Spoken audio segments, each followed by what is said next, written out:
Okay.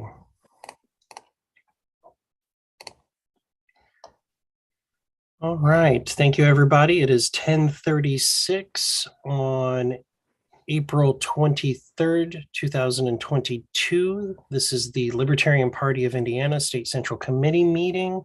And I am the chairman, Evan McMahon. I'm calling this meeting to order. We're going to go through, does everybody have the link to the agenda? Looking at you, Mr. Nolan. You got it? Okay, good. Okay, so according to our agenda, yay! Tree killer. By our meeting, we'll go ahead and start the roll call. I will be filling in for the secretary today. She was in an accident yesterday and will not be attending.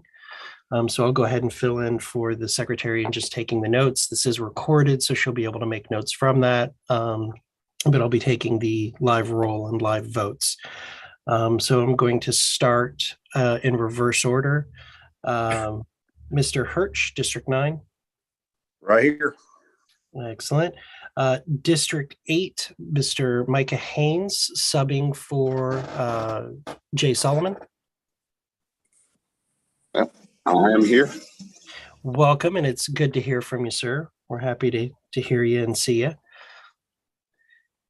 District 7, Mr. Williams. Present. District 6, Mr. Lomax. He is not here and did not have a proxy. District 5, Mr. Noland. Present. Mr. Noland is here. District 4, Mr. Beatty. District 4. He's on mute. You're on mute. You're on mute, Dennis.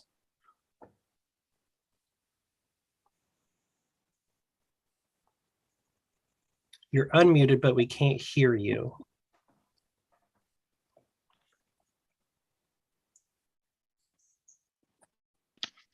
Present. Can you hear me? Yep, there we go. Okay. District 3, Miss Avery. Here.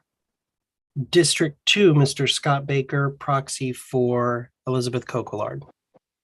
Here. Excellent. District 1, Mr. Schick. Yes, I'm here. Excellent. Comms Director, Michelle Holliday. I am here. Excellent.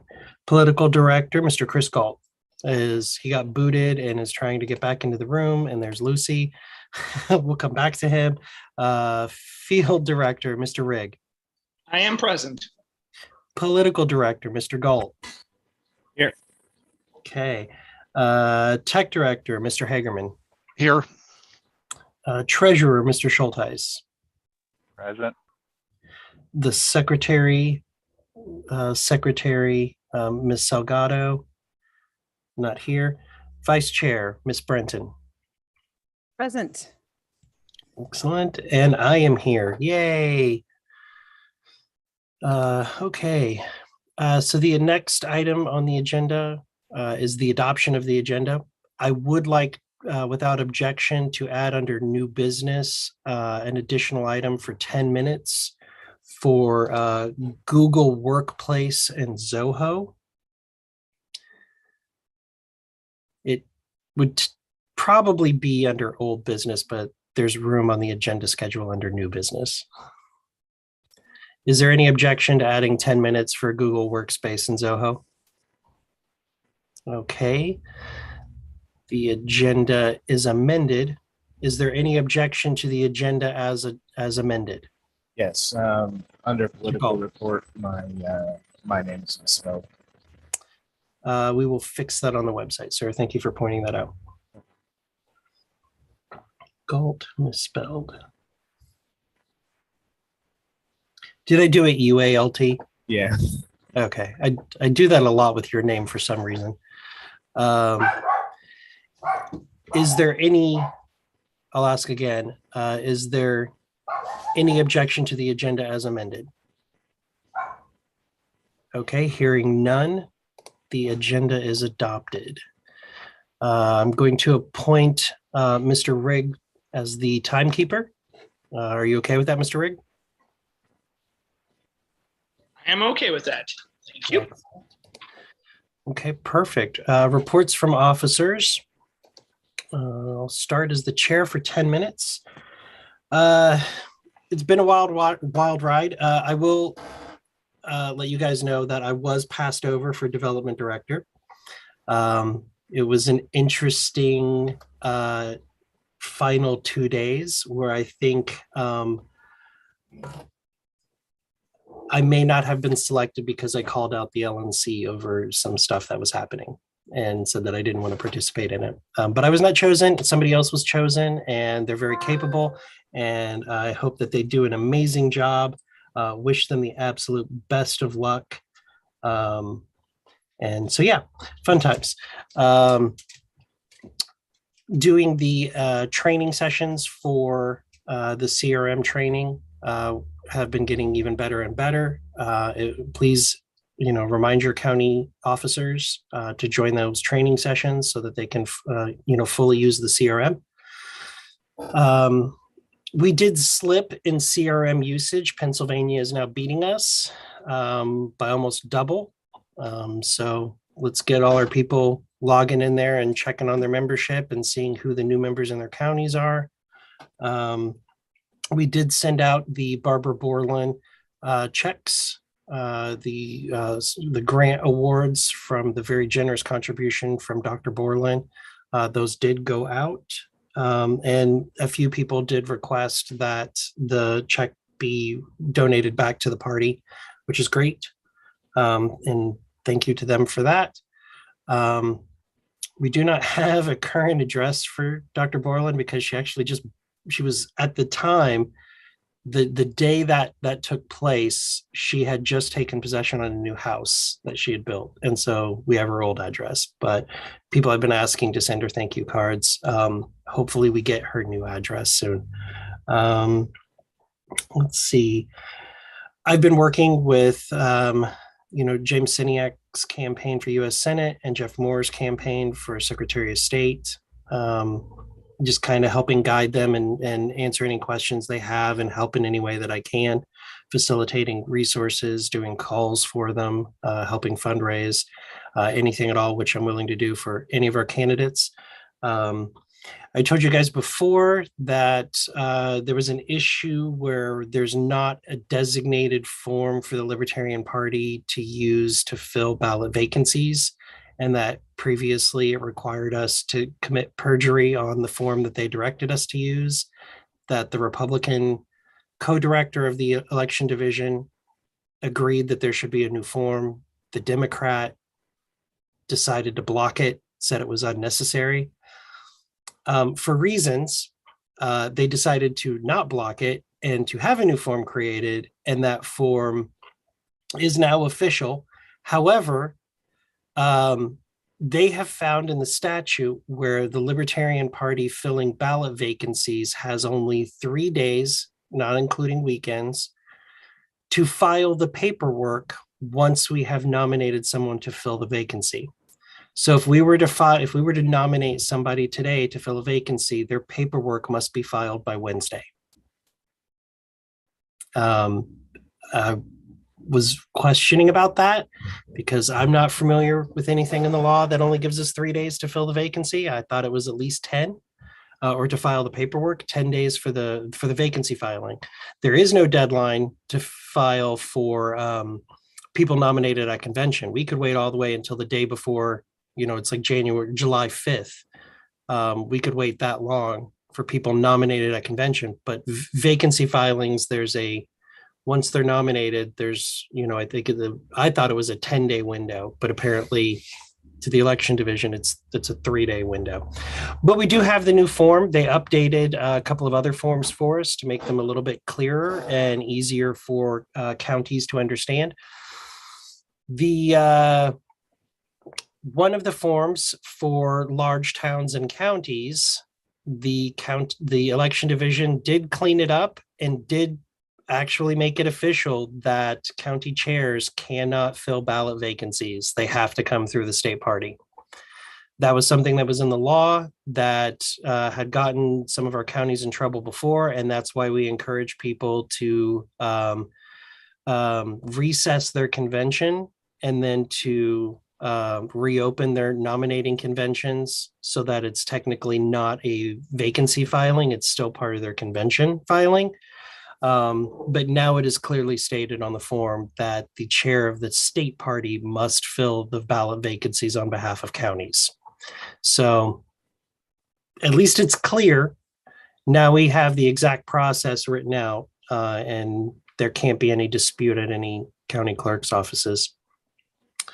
I was asked to come to the 420 rally at the American Legion Post 34 for 420 Day.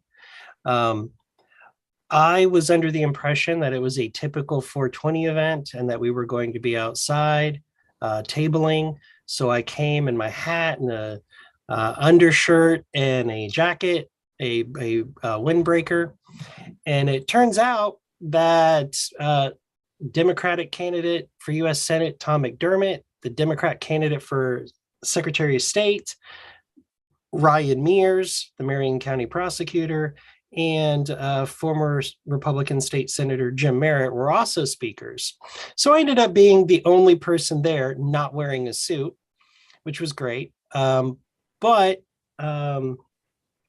even from the candidates that were there, McDermott and Jim Merritt and even Ryan Mears all were very impressed with what the Libertarian Party had to say about cannabis prohibition and holding people accountable for, the drug war and the effects the drug wars had on our communities.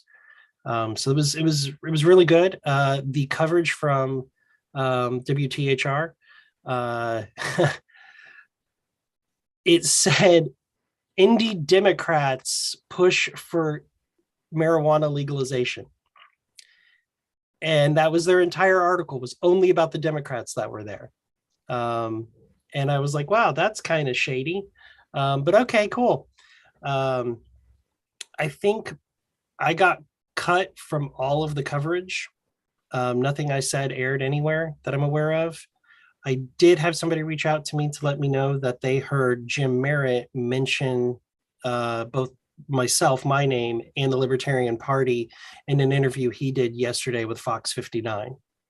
I haven't seen it yet, but it was a positive mention that the Libertarians have been fighting for this for 51 years. That has been basically the month, working with candidates, we've had problems in our CRM that are an end result from us creating the new candidate access. There have been ripple effects from that, and we've been trying to smooth them out and fix them. But those are solid now. We've got them going. Candidates will not be able to send their own emails through that system. So we are going to be working with candidates for that. The National Party actually had their AWS email system shut off because of spam complaints. And one of the things that Amazon came back with for political campaigns was specifically not using your list as a mailing for candidates. You can talk about candidates, you can share their message, but it can't appear like it's coming directly from the candidate. It still has to come from the party that the person signed up with. So that's been a complication, but we've kind of worked through it and figured out how to do it in the way that keeps the email company happy, but also gives the benefit to the candidate for using the system. So, but with that, I don't think we should charge the 10 cents for that. I think we just move everybody to the unlimited, the free thing. But so, yeah. Any questions for the chair?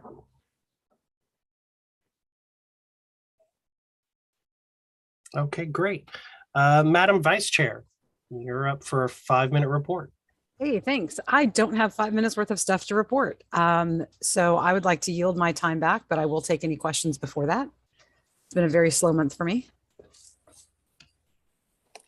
Any questions for the Vice Chair, for Ms. Brennan? Okay, hearing none. There is no secretary So there are no minutes for us to approve. At least they weren't sent to me ahead of time. Otherwise, we could approve them. Mr. Treasurer, Mr. Schulteis, you're up for a 5-minute report. Apologies for not having reports for the past 2 meetings. I believe I've got everything caught up.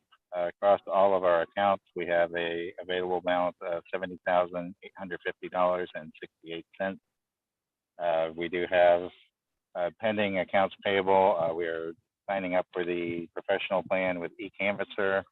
They do have a monthly cost of $599 or an annual cost of $5,759. I mentioned to Evan that it doesn't make sense to pay for the full year since we won't be using it after November. So I talked to their sales department yesterday and got a 10% discount for a 7-month plan. That will be $3,773.70. So that saves us roughly $2,000 over the annual plan, and that is due next Friday. And I believe there's some other accounts payable that are pending for already authorized services that we pay for annually. And the Pro plan comes with 20 users, $30 a month to add any additional users. If we do want to go to the higher tier, which is their enterprise tier, that requires working with their sales team again to get a quote for that. National is working with eCanvasser to set up their own plan that should be available for the states, but that wasn't available in time for our needs. So that's why we're signing up individually as the Libertarian Party of Indiana. Mr. Schulteis, did you go ahead and set up the eCanvasser for that amount for the 7-month? Not yet. We do get 1 week free trial, so I was waiting until closer to next Friday to make the payment. Okay, but we're good. We're set up now, though. The account is set up, and we can add the admins to it and go ahead and get that started so that they're ready for the May 7th get out the vote training in Morgan County. Yes, and I do have an account that I probably won't need to utilize myself other than billing purposes, so we can have someone use one of those as one of the 20 Instead of users. creating one for me, I'll just use your login if that's okay. Fine. Okay, and we'll just share it back and forth because I don't plan on doing much in there other than just managing the team. But we need to add Chris Galt and Danny Lundy to that as admins. Okay. And so let them start working on it. Any other questions for Mr. Schulteis, for the treasurer? Okay, hearing none.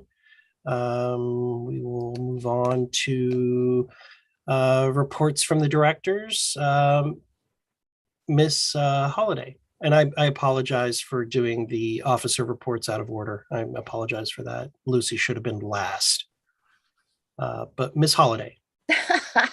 I concur. No. Hello, everybody. Yeah, a couple commentaries. I am selfishly happy that you were passed over, Mr. Chairman, because I think we need you. And I just want to put that in there.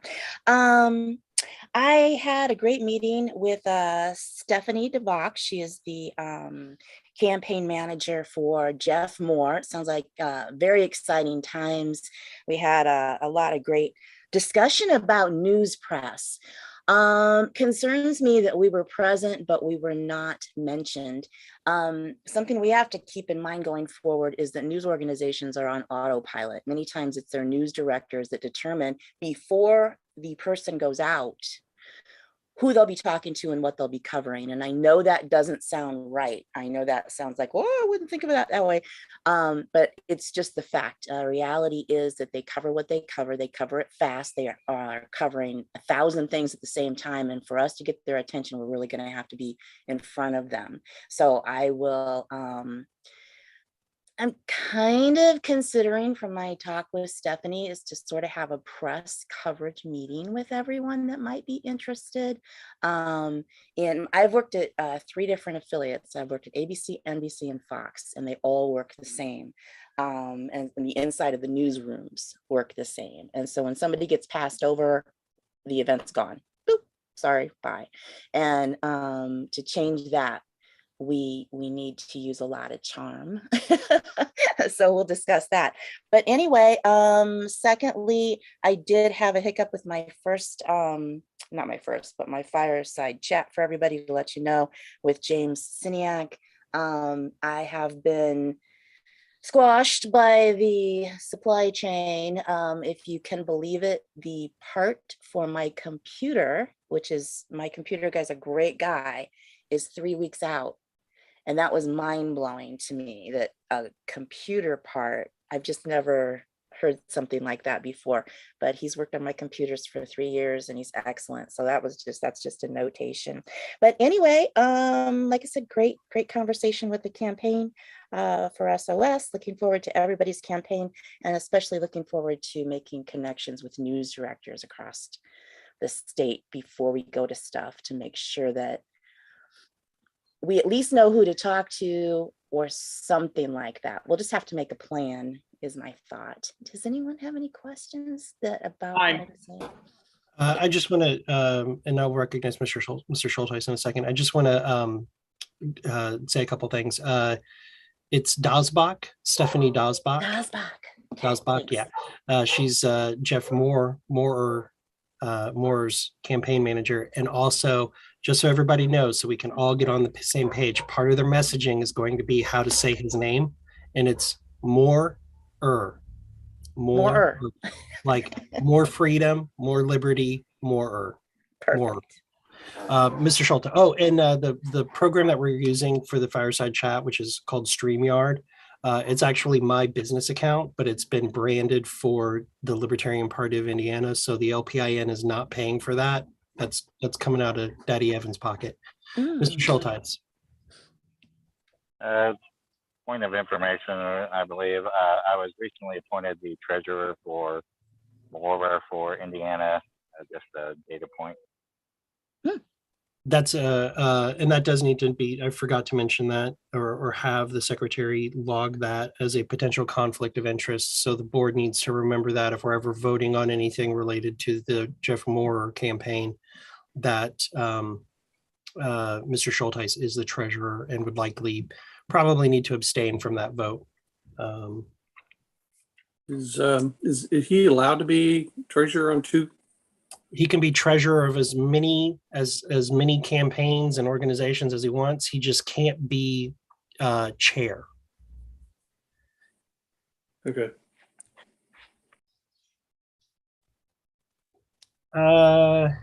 Moving on to political, Mr. Galt, are you ready for your report? Yeah, cool. So been working on a lot of election data. Kristen and I have been putting together for the last 3 elections, congressional, state reps, Senate, working on county and precinct data now. It's a huge project. I mean, even just to get it finished, we're going to need FOI requests and a lot to get all that data. But so, I mean, it'll probably never get completely finished, because even by the end of the year, we'll have a whole nother election to add to the data. So it'll just be an ongoing thing. But I just wanted to give a huge shout out to Kristen for all her help on it. Like she's volunteering in the community right now, picking up trash in Mooresville. So I just can't tell you guys how many hours she spent on this. She's amazing. And then, so speaking about data, I've been working a lot with the data team. All the campaigns are going to need a data liaison, preferably not the candidate or anybody in this room. Somebody separate on the campaign that will be appointed that position. So we're working on a form to request like walk lists, voter demographics, vote totals for your race, that you can work with the data team to get. So I'll be sending out a communication to all the campaigns requesting that they appoint a data liaison. If your candidates still aren't in the CRM, they really need to be. You'll know if they are or not, because they'll be listed on the candidate page on the website. So if they're not, I want every candidate we have listed on there. So if they're not listed on there, let me know, and let's get the form filled out to get them on there. And then the Get Out the Vote event is May 7th, so two weeks from today. Should be a great event. I think we have 30 people confirmed attending already, so that's awesome. And like 15 maybes, so there could be potentially 40 to 50 people there. which is great. After that event, everyone attending will be certified an eCanvasser. They'll be certified canvassers, and they'll have access to the eCanvasser app. So then, with the help of the data liaison on the campaigns back in their counties, they can get walk lists for candidates back home and take those skills back home. So that'll be awesome. And then the last thing is I'm going on vacation next week, so if I'm unresponsive, that's why. I'll be in Chattanooga. So for the next week, if you're messaging Chris, please also message either CC Chuck Hagerman or myself, the chair. Please CC us during that week so that we can make sure if there's anything critical, it doesn't fall through the cracks. Actually, Chris, you should probably put a autoresponder on your email that says you're on vacation. Please contact Chuck Hagerman or the chairman. That'd be great. Any questions for Mr. Galt? Okay, hearing none, moving on to Mr. Rigg as the field director. Okay, I have just a couple quick items here. I was recently in contact with the representatives for districts 9 and 2 about the upcoming Service Saturday events. I'll certainly defer to Greg Hirsch and also to Scott regarding any details that they have or would like to give. And then the only other item I've got was volunteers. After our last SCC meeting, one person did sign up as volunteer. I've reached out to him. I haven't received a response yet. There is one item I did not include in my report yet. That's regarding the state fair. I reached out to Liz Coquillard yesterday about the state fair. She said she would get back to me Tuesday on that. So that was one of the items I mentioned there. So that's all I have for field director. Any questions? I think I mentioned this at the last meeting about the state fair. We were put on the new vendor list because it's been too long since we've been a vendor at the state fair. Even prior to the COVID years, we hadn't been, and we had just hit the list where we are now considered a new vendor. That list doesn't open up until I think it's like May 10th. But once that happens, I will be requesting our booth space. And that was authorized to get that booth space. But I am on top of it, but the list for new vendors doesn't open up until the second week of May, essentially. I have heard that there haven't been as many returning vendors requesting space. So it's going to look like we're likely to get it. So there's a chance we won't, but it seems optimistic that we will get a booth space. Any questions for Mr. Rigg? Okay, hearing none, moving on to IT, Mr. Hagerman. Chuck? I think Chuck is frozen. Well, that's not what you want to see from your IT director.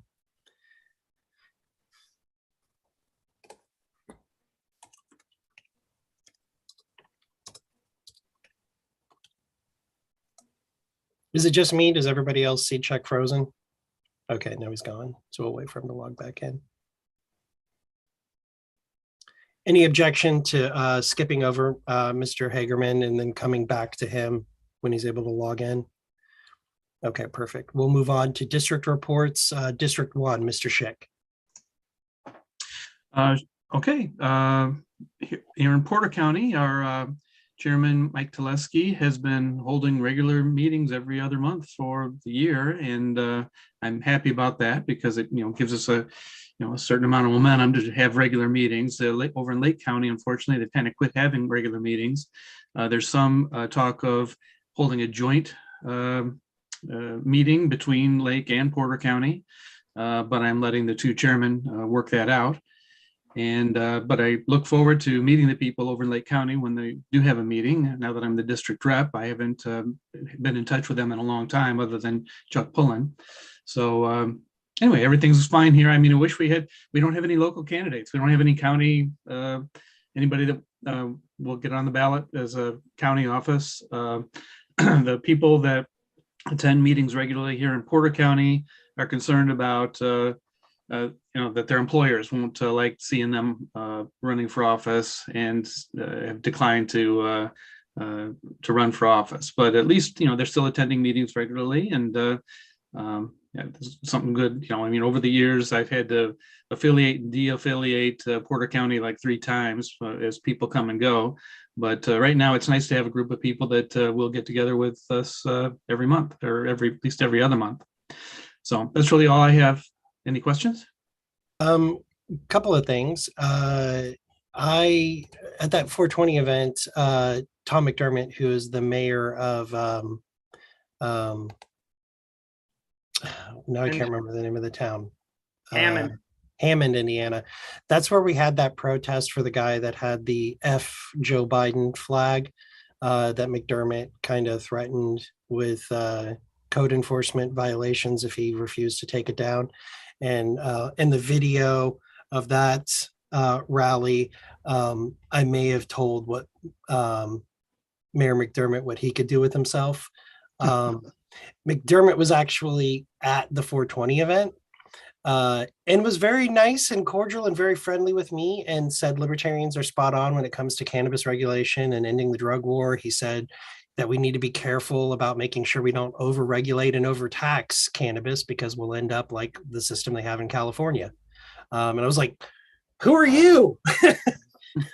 So it was very interesting, but I don't know if he realized that I was the guy from the video that really made him mad, because he did talk about it for like 2 weeks. But so that was fascinating. Also, don't forget that LaPorte is also in your district now. So District 1 has 3 counties, Lake, Porter, and LaPorte. Pardon my ignorance. I didn't even know that. Okay. Yep. Right. I will reach out to them and find out what's going on in LaPorte County as well. Perfect. Any questions for Mr. Schick? Okay, thank you, Mr. Schick. We're going to go back to Mr. Hagerman, IT Director. Mr. Hagerman, your IT report. 2 minutes, sir. All right, continuing with wild apricot donations. I've been assisting Chris Galt in creating candidates in Civi. I created a county page for Allen County, and it is now connected to the county map on our LPIN.org.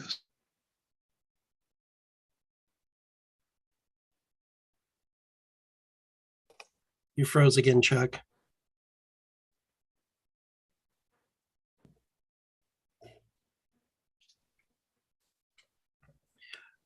Well, I'm gonna move on for Mr. Hagerman. He did submit a written report. I'll make sure to share that. I know that he's been attending the CRM training classes. He's been working with Chris Galt to get the candidates listed on the candidates page and their campaigns listed in the CRM. He's been doing a lot of that work, working with the data team on. Am I still here? Now you're there. Okay. Did you hear anything I said? No. Okay. I don't know what's going on. I'll try again. I've been helping Chris Galt create candidates in Civi. I created a county page for Allen County that now has links that they provided and their donation page. District 8 is also connected to the map on lpin.org, so we can do both counties and districts. If you want your county or district to have a page, let me know. If you want a donation page, we could do that. Whatever links you would want on that page, send those to me and we can get those created.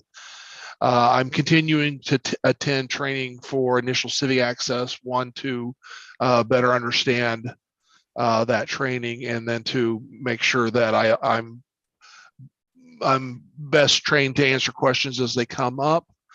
I'm getting much better at Civi. I went ahead and changed Chris Galt's name on all the future agendas that I could find, but I can't do April for some reason. It won't let me in.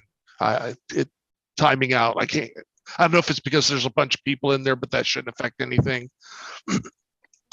But I was going to go ahead and update it with the thing we added, but I can't get in. And I attended Jeff Moore's initial campaign meeting, and I don't know that I'll be doing a lot for that campaign, but I'll do what I can, and they know the kind of skills that I have. So if there's things that I can help them with, I certainly will. And I guess I'll get out of my report now before anything else happens. Any questions? You mentioned wild apricot. Are we still paying in wild apricot, or have we got the number down that we don't? How many more people do we have still contributing? I think it's through? below. If Evan announced that at the last meeting that we're below the number that we don't have to pay anymore. We still pay, so we don't pay a monthly fee to Wild Apricot anymore, but the transaction costs for Wild Apricot are significantly high. It's like 10% plus. So it's really, really high. And so we need to, Chuck, we need to double down on efforts of trying to get people, and Mr. Rigg, we need to double down on trying to get people out of Wild Apricot as quickly as possible. The fear has been there are a couple of really big donors who are still giving monthly but aren't engaging with the party. And one of them specifically told me that at one point he was like, yeah, I need to stop that contribution at some point. So I don't really want to call him and say, hey, can we move you over to the next one? Because I don't want him to, stop it. He didn't say stop it. He said he needs to stop it at some point. And I don't want some point to happen. So I'd rather lose 10% on that monthly than have 0% of that monthly, if that makes sense. But we do need to work on getting everybody else transitioned over to the new system, so we're not paying that high 10% plus transaction fee. Any other questions for Mr. Hagerman? Okay, hearing none, we'll go back to our district reports. District 2, Mr. Baker, proxy for Ms. Coquillard. You are muted, Mr. Baker. Thank you. Liz gave me some things to talk about. In Kosciuszko County, Lord of the Hops Brewery Festival is on April 30th. They'll have a pretzel table for this community event. The event is on their Facebook page. All candidates are welcome. We ask they pay $10 entrance fee. In Elkhart County, the county meeting is on April 25th, tomorrow. The meeting is on the Facebook page. You can, and also the district will be attending the 5/7 canvassing day and carpooling together. So people from these various counties will be carpooling together to that. And also District 2 will be doing the National Libertarian Day of Service, picking up trash in Warsaw from noon to 3 p.m. And that event is on the Kosciuszko County LP Facebook page. We encourage all affiliates to participate if they can and register their event on People for Liberty's National Liberty Day of Service Facebook page. That concludes the report. Any questions? I would point out, Mr. Baker, that the Kosciuszko event on April 30th is on the LPIN events calendar. However, the business meeting for the Elkhart County Party is not listed on the LPIN calendar, events calendar.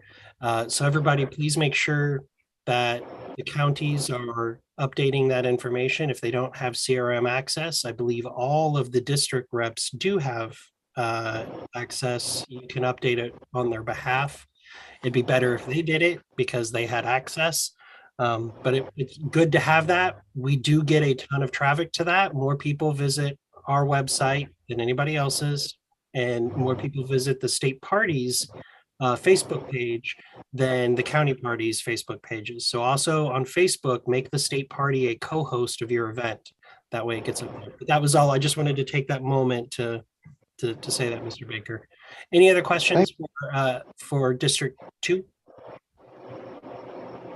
Okay, hearing none, moving on to District 3, the lovely Miss Avery. Lordy, you're gonna make me vomit here, Evan. my dear best friend, who is thankfully healthy and 100% again, right? I fell and hurt my back last Monday again in that brief little snow that we had. I slipped on my front porch and hurt my back, and I thought this is horrible. But literally, it was just pain for 48 hours, and then I was okay. All right. In District 3, we had an organizing convention for DeKalb County finally, and that is on the agenda for later to get them to be an official affiliate. So hooray for that. Yay. Allen County has been meeting and working on various projects. We are working on an event with hopefully James and Jeff at the end of May. So we'll see how that works out. We've got Pride Fest coming up in July, hoping to see some other people out there besides just Jeff and James. I think Kosciuszko County and Elizabeth might join us for that event too. We did a 420 event with our Indiana Normal group here in Allen County. That was fun. At least it wasn't snowing this year like it was last year. And they said that they are trying to get a float in the Three Rivers Festival Parade, which political parties are not allowed to participate in. So we might sneak in that way, represent a little bit there. Some of us are attending the Get Out the Vote thing. And I don't know if Evan or anybody from Indianapolis is coming, but I would sure like to get my tent that day. That would be nice if someone's back is cooperating. We've had a couple of small donations come in through our link. It's expensive, but hey, I'm about to send out a letter to a bunch of contacts and include that link and see if maybe we can get a little bit of cash that way. But little by little, we're building up our bank and spending it too. So we'll see what happens. Any questions? I'm going to recognize Mr. Schulteis in a second. District 2, Elizabeth actually picked up their tent at the 420 event. I brought it with me. I don't know if I'm going to bring all of the tents to the May 7th event. Because I don't want to lug them around and everything. Like Mr. Nolan, you're not going to be there. I don't think Mr. Schick is going to be there. But if you are going to be there, do let me know. And then I will try to figure out how to get them there. We'll figure it out. But if you let me know, so I know District 3 is going to be there. If the other districts let me know that they're going to be there, we'll make sure your tent is there that day. Mr. Schulteis. This isn't District 3 specific, but Chrissy did mention Pride. Do we know if the state party or any of our candidates are participating in the Indy Pride event? I think that would be a question to ask the 7th district representative, since it's their event typically. And I do know that I know they got insurance for it. But we'll not eat up District 3's time with that question, Mr. Schulteis. Any other questions for Christy Avery, District 3? Okay, hearing none. District 4, Mr. Beatty.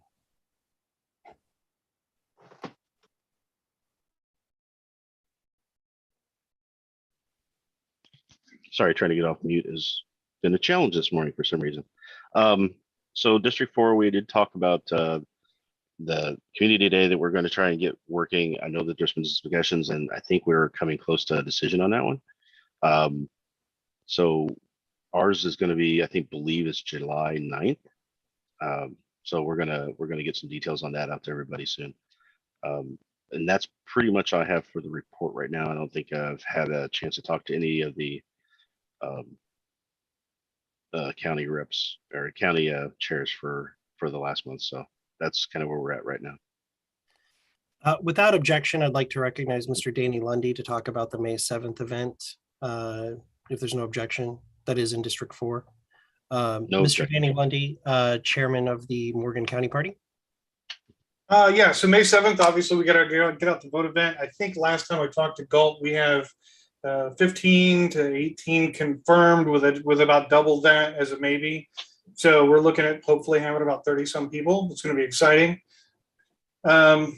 piggybacking on some of the District 4 stuff that I happen to know about, I know they just had a tax day event up in Lafayette that went very well. I know Jeff Moore and James Seniak were both there for that. They said it was a little cold and rainy, but they said they still had a really good time, had a lot of great conversations with people. Today was the Mooresville cleanup day. I just got in for that. That's why I was late. We had James and Kristen here for that. So 2 candidates working that one. And it was a good time as usual. And we're looking at Food Finders Food Bank up in Lafayette is the thing we're discussing. They have like a fresh market food pantry. And so we may pick up a shift or 2 for that on our service Saturday. And I know Hendricks County is looking at a zoning issue.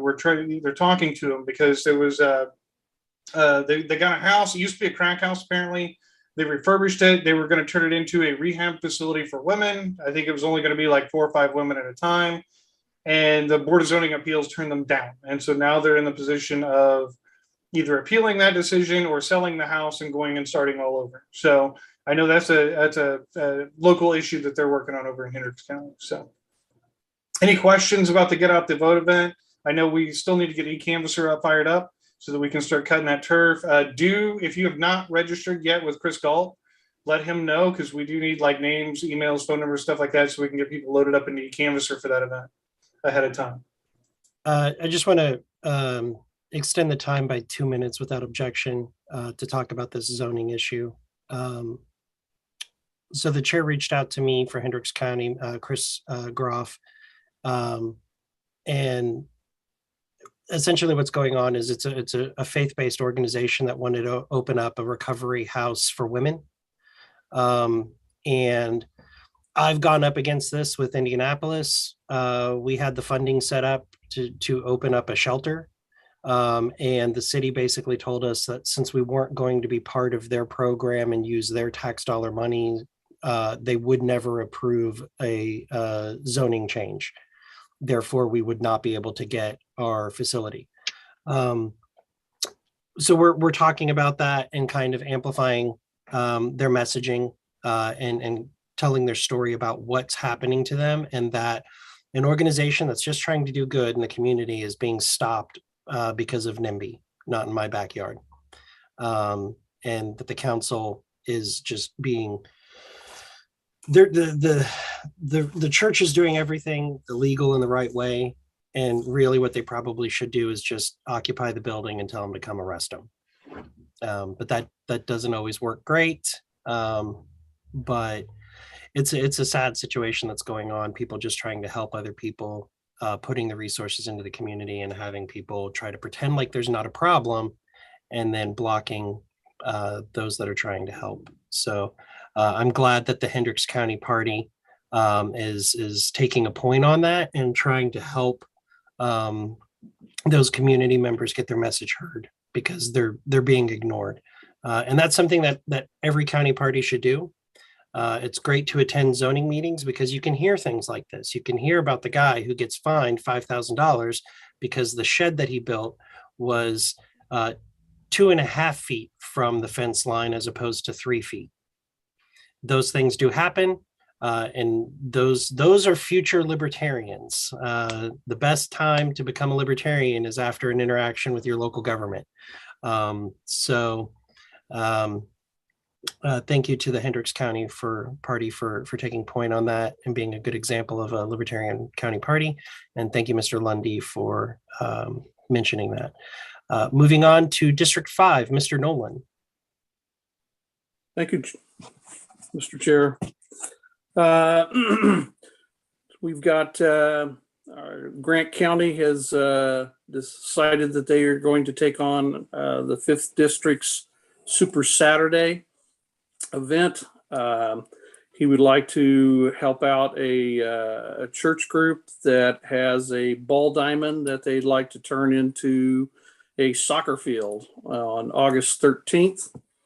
So we're still pulling together details, so I'll get timing and actual locations to that, but you can put that on your calendars as a placeholder, August 13th. Howard, I've gotten some I haven't been able to reach any of the officers of Howard County. However, I did have a member reach out to me, and I have not gotten back with him yet, but I need to get up there and see what we can do about resuscitating Howard County, because it looks like all the officers have dropped by the way there. So we've got a couple candidates in Grant County. We should have one in Madison County before it's over. Hamilton County thought they might have one candidate, but that person dropped out. I'm still pushing Hamilton County to try to get at least one person on the ballot up there. So that's kind of it for 5th District. Any questions? I would like to say that Lori Schillings did a great job getting press coverage for the Hamilton County. I can't remember if it was local or if it was countywide, but there was an ordinance change banning the number of signs, political signs at the polling place, making it a maximum of 2 signs per candidate on early voting days and 1 sign on election day. And she did a great write-up. She did the research into it. I believe that Mr. Lundy, our resident sign expert, was able to help her research those laws, state regulations that prevent any type of restriction on political signs during the primary and during the general election. There are some restrictions, but they're not this, and that state law actually prevents counties or cities or towns from instituting these kind of laws during the period before the primary and the period before the general election. She got some great press write-up. I know of at least one reporter who covered this matter but didn't credit the Hamilton County Libertarian Party, got their information from Lori in her press release. So, but she's gotten a couple of press hits from it. She's gotten some inquiries about it, which is a great job. She did reach out to the state party first to ask for advice on the release and how to handle it, but she did a great job. So congratulations to Lori Schillings for bringing that to attention. Any other questions for Mr. Nolan? Okay, hearing none. Moving on to District 6, Mr. Lomax is not here.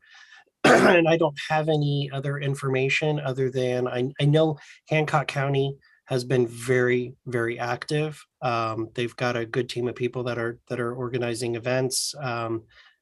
They don't have any, I don't believe they have any candidates this year, but their mayoral candidate in 2023 is already running his campaign. District 7, Mr. Williams, are you still here? Yes, there you are. I'm here. Libertarian Party in Marion County, we had our our meeting for the month of April was the 4th of April, that Monday. So the 1st of April, which was a Friday, was the first Friday at Circle City Industrial Complex. I can get that out. And the LPMC made an appearance. It's a social event with a lot of artists. And so there was an opportunity to do some outreach with a group of individuals we might not normally cross paths with. Our chair is interested in potentially getting a regular table at that location. He knows the organizers for the event, so they're looking into that. The next meeting will be on the 2nd of May at the Antelope Club at 7 o'clock. We will be attending the Morgan County canvassing event on the 7th. We're also going to try and make an appearance later that day at the Indy Taco Fest, which is at the Indy Discount Mall from 2 to 10. So sometime in that window. And just a reminder that the Indy Gun and Knife Show is June 4th through the 6th, and we will hopefully be there as well. So are there any questions? Mr. Williams, Mr. Schulteis asked about the Indy Pride. I know that the county party requested the insurance rider for the event, but do we have any other information about Indy Pride? Not at this moment, no. Can you confirm that the county party will have a booth and the ability, like the number of people that can come from outside the county party and get that information both to the board and to Mr. Galt specifically, so that he can coordinate candidates or statewide candidates coming to the Indy Pride? Yeah, I will work on that. Thank you. Any other questions for Mr. Williams? Okay, hearing none. District 8, Mr. Micah Haynes, and as a proxy for Jay Solomon. Again, it's great to see you, Mr. Haynes. Thank you, Mr. Chairman. I'm just here appeasing a 4-year-old. And if you want to say hi, Blair, you can. Okay. All right. Anyway, yes, we've just been, I haven't been as active as I wanted to be, but just we've been overcoming some medical and kind of legal obstacles, but doing better. As far as District 8, I've attempted to go with and without my beautiful princess here to some of the local events, but haven't been able to make all of them. But had a conversation with Jay Solomon the other day, kind of like more directly updating me so I could talk a little bit better. But yeah, apparently there was there were 2 events, one for Jada Burton and then one for I want to say James Seniak.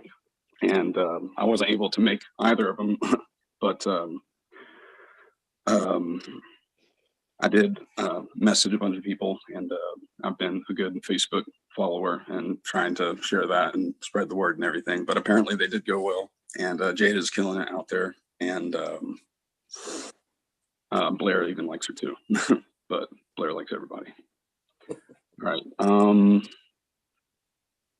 Yeah, good events, good showing up. Jay said a lot of people are filling out these forms and things and giving information and wanting to be involved in everything. So it sounds like just like with the Donald Rainwater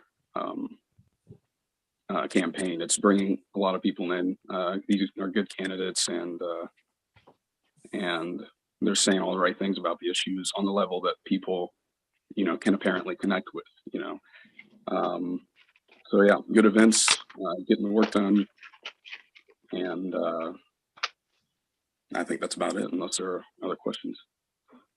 I'll just say that the Owen County and Jamie Lundy posted this in the comments as well, but I saw that the candidate meet and greet for Owen County went really well, and that Jada Burton, who's the House District 77 candidate, had a candidate coffee event that Mr. Seniak attended, and it actually got aired on the local news station. Also, here in the chat, there is a link to the District 8 contribution page. They need help supporting their district office. So they have an office where they keep the resources, materials, host events for the entire district, which is lots and lots of counties. If you can afford to give $5, $10, $25, $1,000 a month, whatever you can, please go to that donate. It's lpin.org/contribute/CD8. And, I encourage you to please become a monthly contributor to their office fund. Hopefully we'll have a district office in every district and an office in every county. But we need to start somewhere, and they're doing a great job in the 8th district. So I encourage that support of that. Any questions for Mr. Haynes for the 8th district? Okay, hearing none, moving on to Mr. Hirsch, District 9. Okay, well, welcome everyone. I'm broadcasting here from our headquarters here in Shellisburg. We're doing the food pantry today.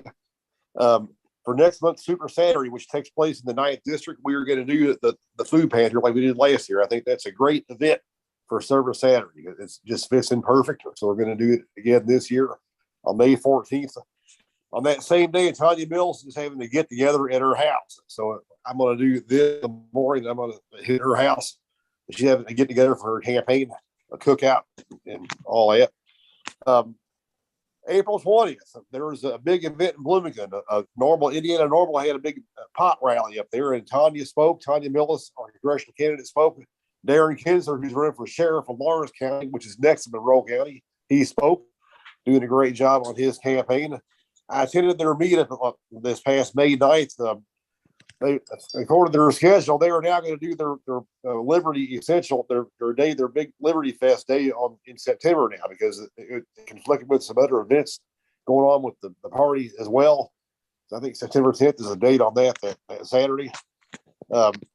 Lawrence County and Jackson County are both meeting. They have their monthly meetings on the second Saturday of each month. So what I'm going to do is I'll just kind of split between. I go to one month, the other month. Washington County had their meeting this past Thursday. I was unable to attend, but the next one will be on May 19th. I will be at that one. Our new affiliate, Jefferson County, is meeting up this coming Monday evening at Bob Evans in Madison, Indiana, and I plan on attending that. That help them grow. And so yeah, a lot of good things going on here. I know I'm forgetting something, but yeah, that's the main things going on now in the 9th district. That's great, Mr. Hirsch. Do help get all of those dates and times listed on our state calendar, so that we can promote them and people know to come to them and that have the details on there. I just want to, Darren is doing an amazing job on social media and getting out there and working and talking to people. He's been exposing a lot of stuff. Just today, or maybe it was yesterday, pointed out that the sheriff of Monroe County, which is right next to Lawrence County, they have a junkyard, a local salvage yard that has dozens of cruisers, squad cars stacked up on each other. They look fairly new. They're being junked. They're not being sold. They're being shredded and compacted. And he's asking, why aren't these being sold to the public or given to community groups or used by the county in some other way? That's what they've done in the past. Why aren't these vehicles, why are they being destroyed and buying brand new vehicles? It makes no sense. But he's been pointing things like this out. He's been pointing out about problems in the jail, the county jail. He's been doing a really, really good job. So, and Tanya's been doing an amazing job there in the 9th district. So you guys are doing great. Let's make sure we're getting all of those dates and times and locations up on the events calendar. Any questions? Is it still true though that whenever we post a Facebook event, if we make the Libertarian Party of Indiana page a co-host, will that automatically make the event appear on our page on our website? No. Okay, that's all right. I'm staying correct. That used to be the case. So yeah, not since we switched over to the CRM. Okay. When we added the CRM, that went away. So not for the last almost 2 years. Well, shit. All right. Yeah. Any questions for Mr. Hirsch? Okay. Hearing none, that I believe concludes the district reports, and we got all of the directors' reports in. We've got a 10-minute break scheduled. So I'm going to, we're on a 10-minute break. The live stream is still going. So, mute your phones, turn off your cameras if need be. We are still broadcasting. Just remember that. And we'll be back. We're in recess. It is 11:39. So we will be back at 11:49.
2-minute warning. 2-minute warning. We'll be coming back in 2 minutes.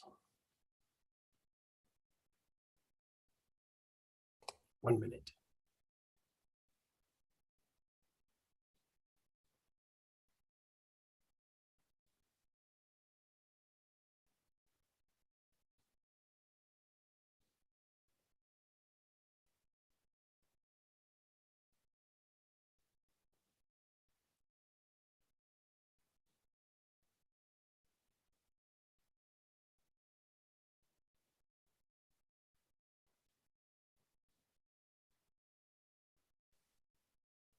Hey, Evan, I see when you create the agenda, there's a default template. Is that just for the page, or does that have the agenda in it as well? It's just for the page. What I actually do is I go into Elementor and I copy the internal body. No, it's fine. I didn't know because Chris's name was spelt wrong on all of them. Yeah, I didn't know if it was because that was the template or if you were just copying it forward. So yeah, I was copying it forward. Okay. So I need to make sure that I when I do that in the future that I don't screw that up. Well, like I said, I fixed I think all of them in the future. I can't get into any of them in the past. Okay. Well, the past is the past, and he'll just have to deal with Right. it. Well, yeah, but his name will just be misspelled. I think I did the same thing to Michelle Holiday at one point in time. I think I misspelled her name. And then just kept forwarding it. Yeah, it was like Mitchell Oh. Holiday or something like that. Okay. All right. It is 11:49. We are back from our break. Hey, Mr. Chair. Yes, Mr. Hirsch. Okay, I knew there was something I forgot to mention during my report, and it's the sad, untimely death of one of our longtime members, Kirk Singh. I'm sorry.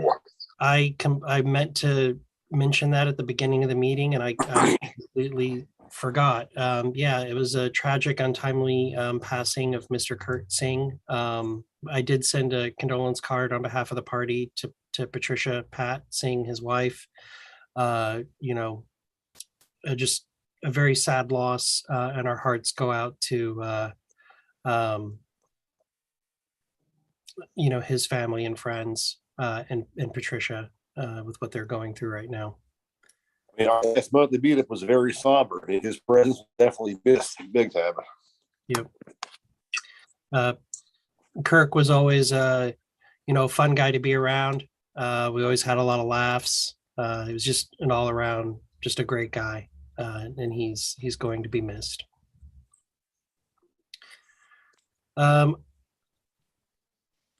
Back to the agenda item. We're now on unfinished business and general orders, the 2022 elections. I'm working on a letter from Don Rainwater that we'll send out as an email to all of our contacts to recruit candidates for the ballot vacancies. What's interesting is West Benedict used this same technique, although they did it printed mail instead of email. But they sent out, it was like, I want to say it was something like 1,600 printed letters to members and contacts around the state in Arkansas. I think it was Arkansas. And they ended up getting like almost a full slate of state legislative candidates from it within like a 60-day period. So I'm basically just, and it was a letter from Ricky Harrington, who was the U.S. Senate candidate against Tom Cotton in Arkansas. If you remember that debate, it was really cool. Tom Cotton refused to participate. They had run out the Democrat out of the election. So it was just Tom Cotton, the Republican, and Ricky Harrington, the Libertarian. Tom Cotton decided he would not participate in the debate. So the news channel ran the debate with just Ricky Harrington, and they put an empty podium there for Tom Cotton. And they made a very strong statement about how they were very upset that Mr. Cotton would not come and speak to the constituents on the statewide news channel. It was great. So the letter is actually from Ricky Harrington, and it's run with Ricky because he's also running for governor in Arkansas right now. But so it's I've tailored the letter to be, you know, not running with Rainwater, but you know, from Rainwater as our past gubernatorial candidate, encouraging people to run for office. So that email will go out the first week of May. In efforts to get additional candidates. It will also, and it'll have legislative at the top, but then we'll also be encouraging people who can't run for a state legislative seat to run and contact their local county party about running for a local race. I did have a conversation with, we've had multiple people ask if we had candidates in Scott County, which was weird. I've received like 4 different people asking. They weren't party members, but it was very interesting. And I mentioned that we don't have a county party in Scott County. We'd love to. We'd love to grow the membership there. It was very interesting. And then I got a phone call from, who I won't mention because we're not done talking about it yet, but we got a phone call from a county councilor who is not up for re-election yet, but is very unhappy with the Republicans in the county and the state party. This person told me they took the world's smallest political quiz and they got a 100-100, which they found on our website. Was telling me the things that make them a libertarian, and they are interested in switching parties and being a libertarian on that council for the next 2 years while they, before they seek re-election, which tells me something's going on in Scott County. If I've had 4 people who aren't party members reach out about, are we going to have local candidates? And we have a county councilor that wants to switch parties. That tells me something's going on there, and we need to focus on that county a little bit because something's fishy. Something smells rotten in the state of Scott County. That's a Shakespeare reference for you. So that is kind of where I'm at with the 2022 elections. We talked about the forms from the Indiana election division being changed, which is a good thing that we have actual forms for libertarians now. But now we have forms, which was not always great. Again, we want to get, as Mr. Galt was saying, we need to get all of the candidates listed on the candidates page, which I linked to the front website where that's at. That's the listing. So if you have a local candidate and you don't have, and they're not listed on that page, please get with Chris Galt to get that candidate listed on that page, to get part of the, the data liaison or the data team and the data liaisons to get that data from the state. You need to be a candidate listed on that page because that means you're inside, your campaign is listed in the CRM, and that's how we get you the information that you need. So that's very important. That's critical. Any questions about the 2022 election cycle so far? Mr. Nolan. How many candidates do we have for the legislature this year so far? I think we're at 6 total. Ouch. Yeah. Ouch. We had quite a few who decided that they were going to run in the primary instead of running with us, and then got kicked out of the primary. And instead of coming back, they've decided to sit home and be angry.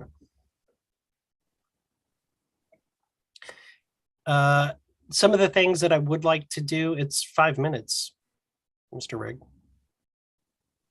It's not time yet. You're lying. I've got 2 more minutes. My clock says 2 more minutes.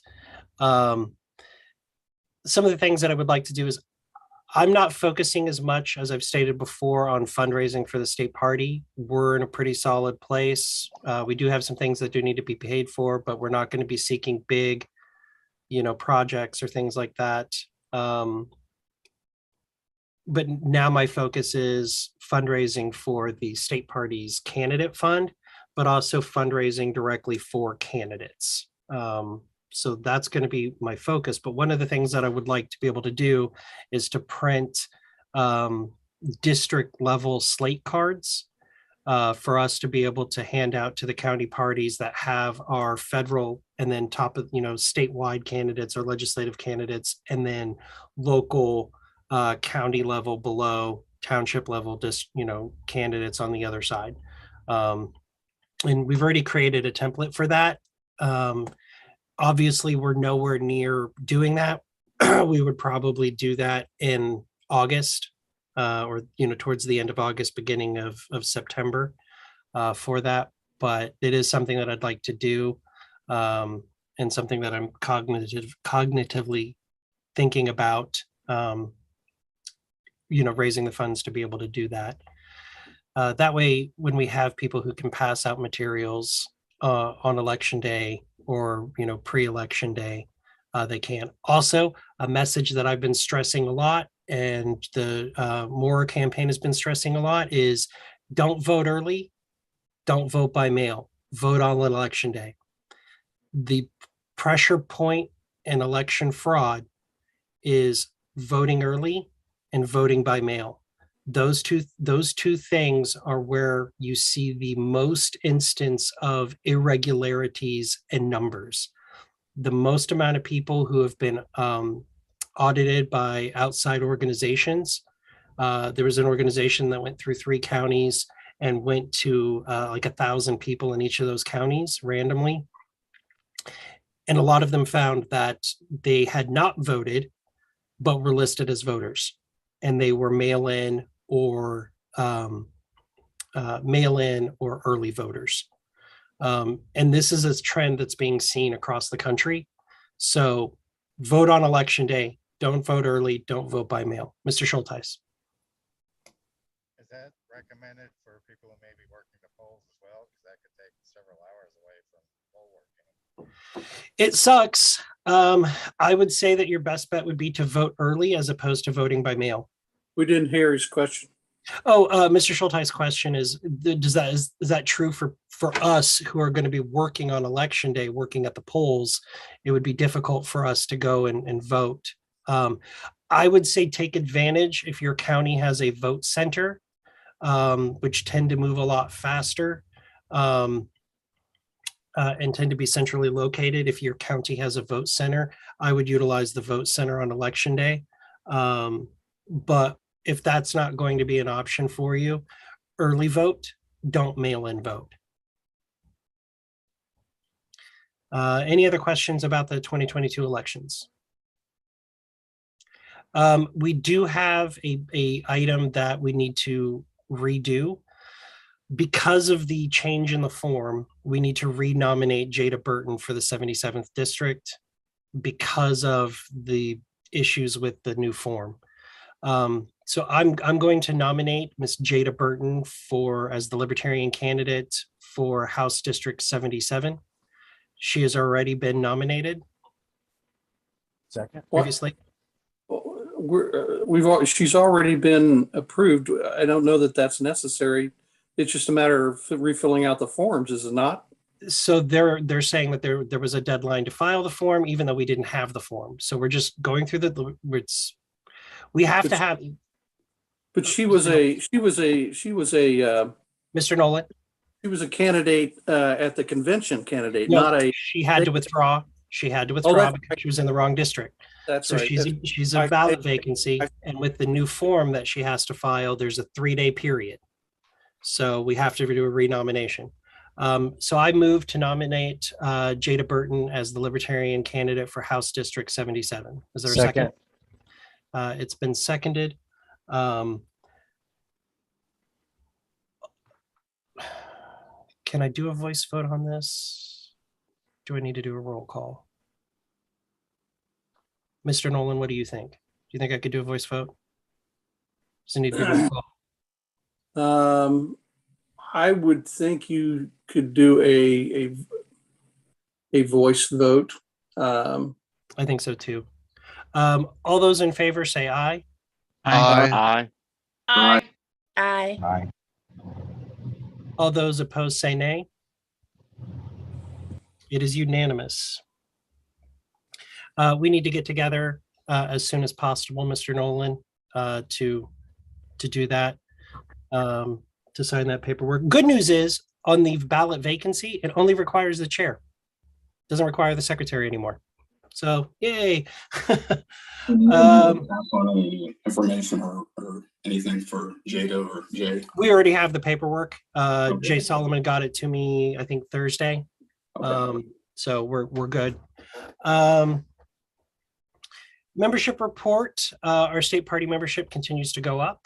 The triple membership program has been an amazing program that's been getting our state members and national party members. Because of that, we are still in the top 10 for the national membership. And something that I wanted to mention was I was having a conversation with Steve Dosbach the other day about historical national membership data. Right now, the national party sits at about 14,000 members, which is why we're in I think now we're in the top 5 per capita for national, but we're in the top 10. I think we're 8th or 9th, the top 10 for BSM regular whole numbers.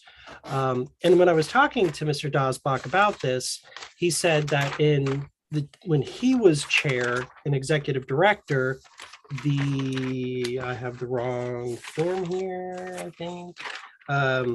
The national party's membership numbers, here it is, too many notebooks. National party's membership numbers were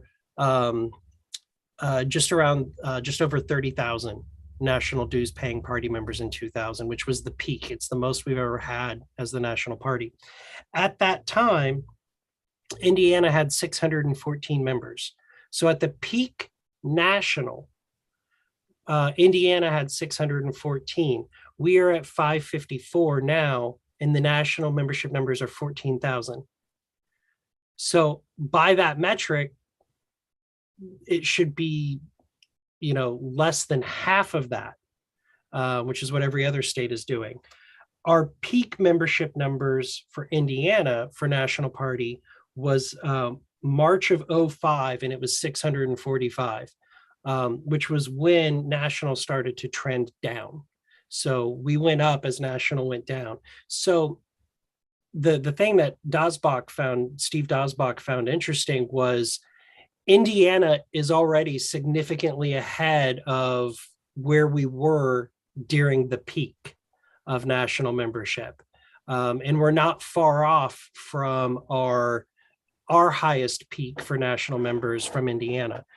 So it's really interesting. And we've been talking to a few people in different districts about, what's the possibility of Indiana growing its membership even higher, and potentially even becoming one of the top 5 states, especially with how everything is trending.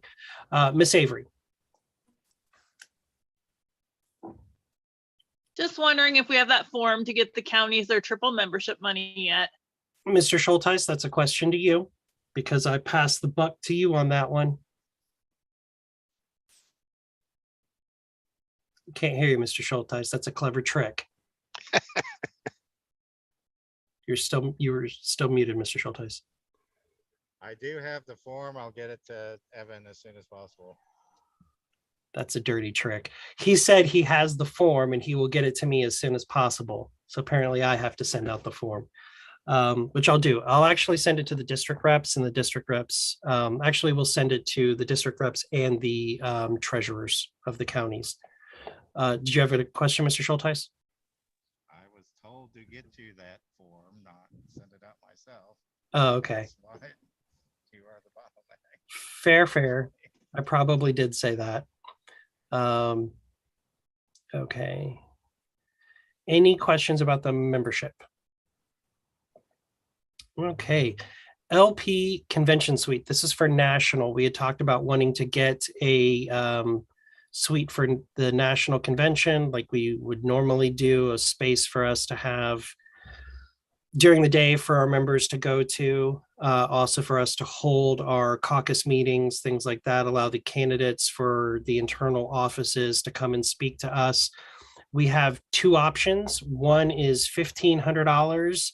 And according to this was pulling teeth. I didn't get this information until last week. They kept telling me it was on the agenda for their convention oversight committee meeting, and then we never would hear anything back.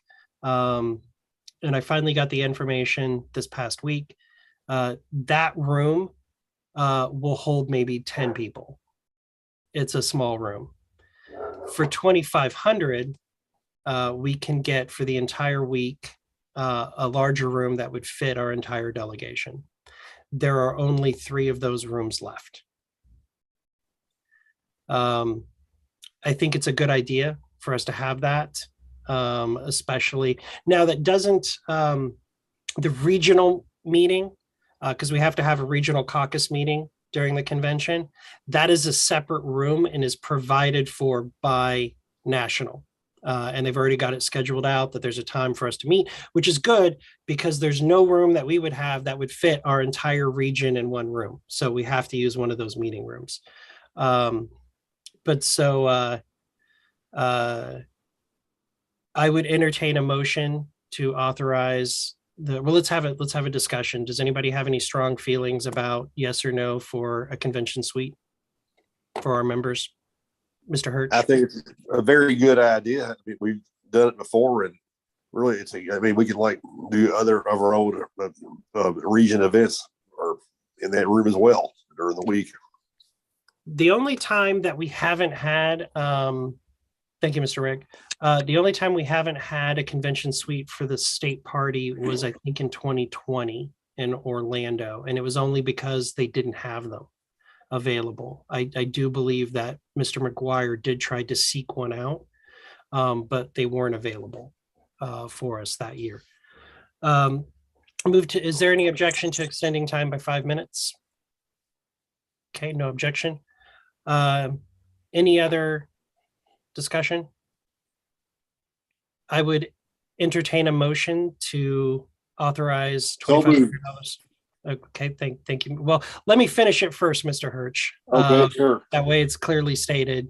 I would accept a motion to authorize $2,500 for the securing of a convention suite for the LPIN delegation at the 2022 National Convention. So moved. Okay, it's been moved by Mr. Hirsch, seconded by Mr. Rigg. I will do, is there any discussion? Is there any objection? If there's no objection, we don't have to go to a roll call vote. If there is objection, we can go to a roll call vote. Mr. Nolan objects, so we will move to a roll call vote. Is there any discussion? Mr. Nolan, would you like to? No? No, okay. We'll move to a roll call vote and let's go in reverse order. So we'll start with District 9, Mr. Hirsch. Aye. District 8, Mr. Haynes. I couldn't understand you, Mr. Haynes. I said aye. Yes. Aye. Okay. District 7, Mr. Williams. Aye. District 6 is absent. District 5, Mr. Nolan. No. Mr. Nolan is a no. District 4, Mr. Beatty. Aye. District 3, Miss Avery. Yes. District 2, Mr. Baker. Aye. District 1, Mr. Schick. No. Comms, Miss Holiday.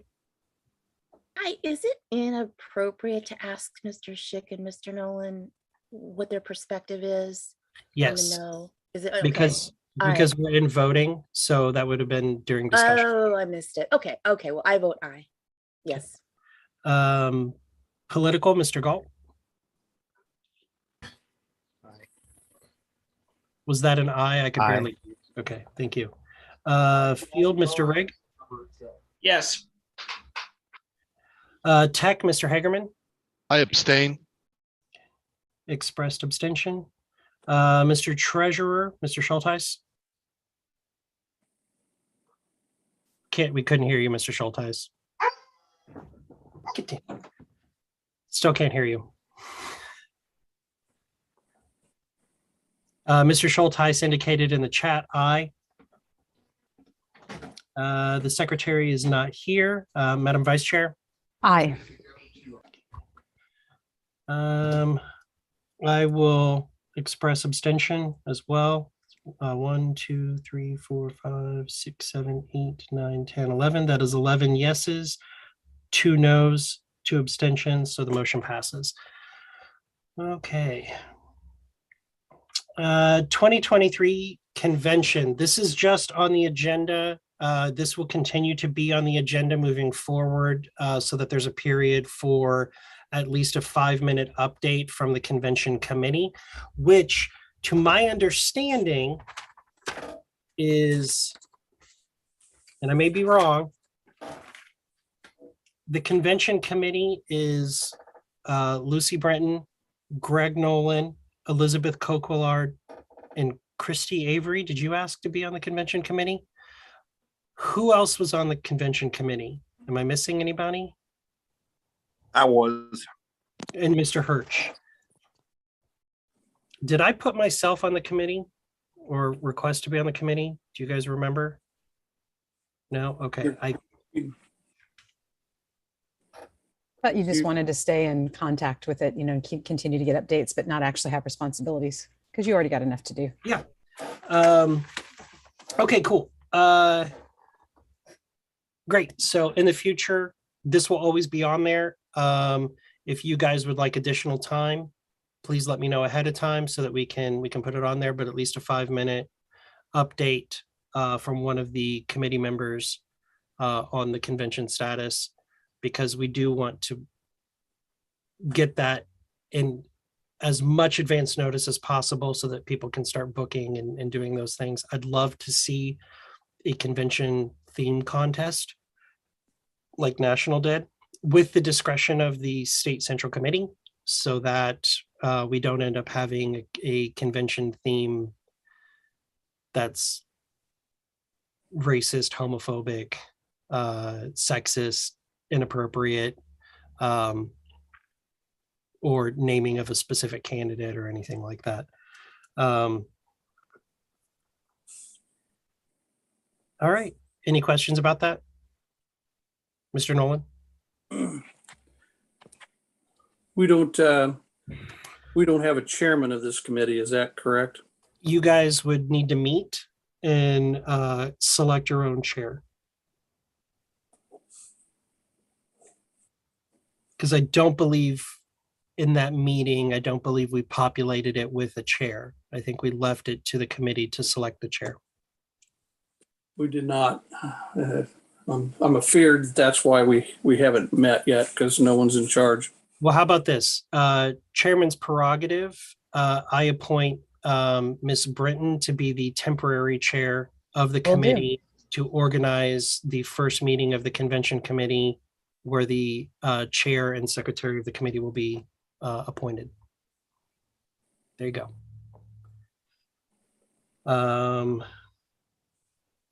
Let's see. Any other questions about the 2023 convention? Okay, hearing none. Moving on to legal updates. I've been in brief communication with Mr. Oliver, who's representing us on the ballot access litigation. The basic update right now is we're waiting on the state to file its response with the court. And that's basically it. So that's a real short update. I will give public updates, but if there's something that is a strategy or something like that needs to be held confidentially, we'll do that in executive sessions, which will always follow the meeting adjournment. So any questions about the legal update? I am actually, I've been communicating one way with the Mooresville Planning Department. I think I'm saying that right. Correct me in the chat, Mr. Lundy, if I'm wrong. About their sign ordinance. Specifically, I have been making requests, which is their process. I've been making requests for permission to place signs in specific designated areas. So far, I have gotten 0 response over the past 6 months. They have not even acknowledged that I have sent that email. Our next email, I can publicly state it because it's going to happen anyway, will not only be to them, and it's going to be a reply, so it'll have the entire thread. But we're also going to include the county attorney and the city attorney or town attorney, stating that we have not received a response, which is legally required under Indiana law. It is part of the process for their ordinance, and failing to do so has hampered the political speech of a political party operating within the county and the state. And that if this is not addressed and corrected, we will be seeking legal remedy in the courts. They've been going around and tagging a lot of the signs. They're still being selective in their tagging, but they put a giant pink sticker over the sign, basically saying that the sign is in violation. And this sign ordinance also restricts your ability to have political signs on your own property. Your private property, you are limited to 1 political sign on your private property. It's a violation of the U.S. If you want to be technical about it, most signs are illegal because they're too many square feet too. Right, they're too big. Yeah, a 1.5 by 2 is technically too big. But wait to be recognized, Mr. Lundy. Sorry. This is an ongoing battle, and we're stepping into it to assist the county party as kind of the bigger gun, if you will. But this is also part of the legal updates, just letting you know that we are actively engaging and seeking a response from the Mooresville department in charge of this and not hearing back from them, which is kind of ridiculous. And this is a move, like when you look and you see which signs they're allowing, which signs they're not allowing, what yards they're tagging and not. Like, it was very interesting. One of the local police officers with his squad car in front of his house or in his driveway, his signs weren't messed with in his yard, but down the street they were. You look and you see, the incumbent sign in this public right of way on the street corner is not being messed with, but yet a challenger's is. So it's very clear that there's political gamesmanship being done here, and it's a violation of state law, and it's a violation of court mandates from the Supreme Court on what can be restricted and what can't. So those are the legal updates. I would ask the body for an indulgence for 1 minute, Mr. Lundy, to recognize Mr. Lundy on this issue, if he has anything extra to add. Not much. You covered it all there. On my side, I've heard let's call it a rumor, that our request was forwarded to the town attorney. So they have it, and they've just not responded at all. Meanwhile, there's primary election, there's signs everywhere, and we haven't been able to put any out, right? So. Yeah. Okay. Moving on to new business, and we have 3 items remaining.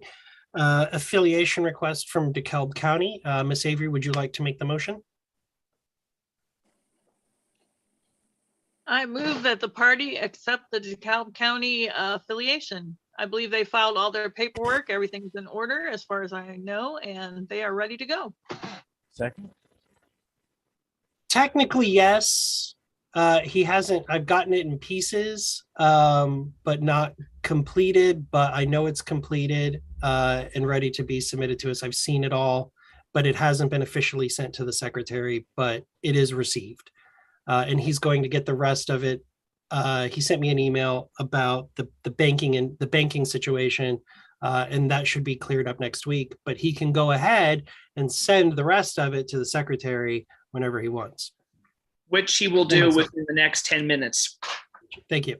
But I have seen all of the paperwork, and I've received it piecemeal via email, so I consider it accepted or received at that point. Is there a second to accepting the affiliation request of DeKalb County? Second. Okay, it was moved by Christie and seconded by Mr. Galt. Any questions about the affiliation? Any discussion? All right. Great work, Morgan. Move to, or let's do a, all those in favor of accepting the affiliation request of DeKalb County? Oh, hold on, Mr. Hagerman. I just have a question about the officers. If Christy could send me who the officers are, so I can get that into Civi. Mr. Rigg will send that to you. Okay, that's fine.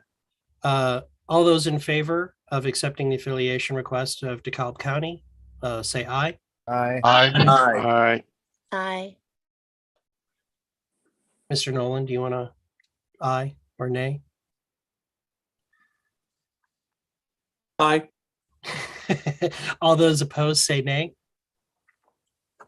Okay, it's unanimous. Congratulations, Mr. Rigg, on increasing your membership and getting your county affiliated. Thank you very much, Mr. Rigg. And congratulations. I do believe you are the county chair for DeKalb County. So congratulations.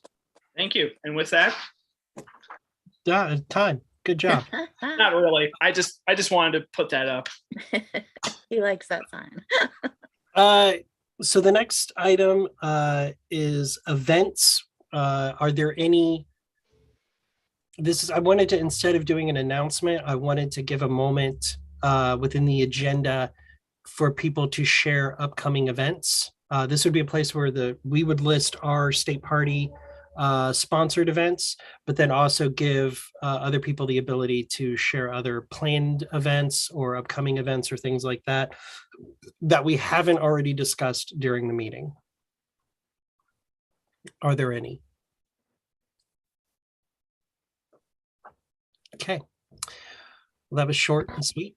Again, remember, county parties, if there is an event that you are going to where you are not the event organizer, such as a county fair or a 4th of July parade or something like that, if you need an insurance rider, contact us so we can get you connected to Sam Goldstein. If you're already connected to Sam Goldstein, you can just go directly to him and ask for an insurance rider for your event.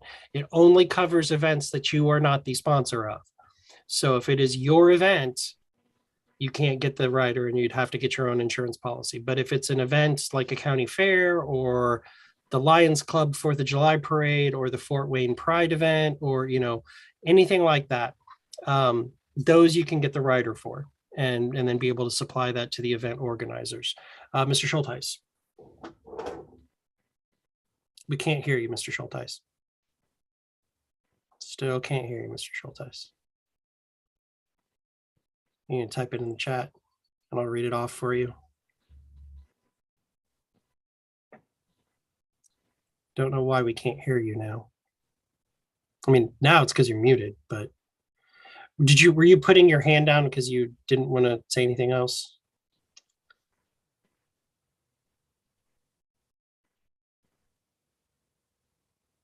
I'm just going to assume that that's, yeah, it's not for candidates. The insurance is only for the state party, the local party, the county party, and the district party. It is not for individual candidates. So we cannot get you the rider if it's a candidate seeking if Jeff Moore or James Siniak want to walk in a 4th of July parade and it's them doing it, it's their application, they can't use our insurance policy for that. But if it's the county party who is the entry into the parade, the county party can get it. Now, the candidates can walk with you during your parade float, but it would need to be the county or district or state party actually being the entrant into the event. Does that make sense to everybody? And if you're not sure, just email Sam Goldstein at his AOL address, and he will get you sorted out.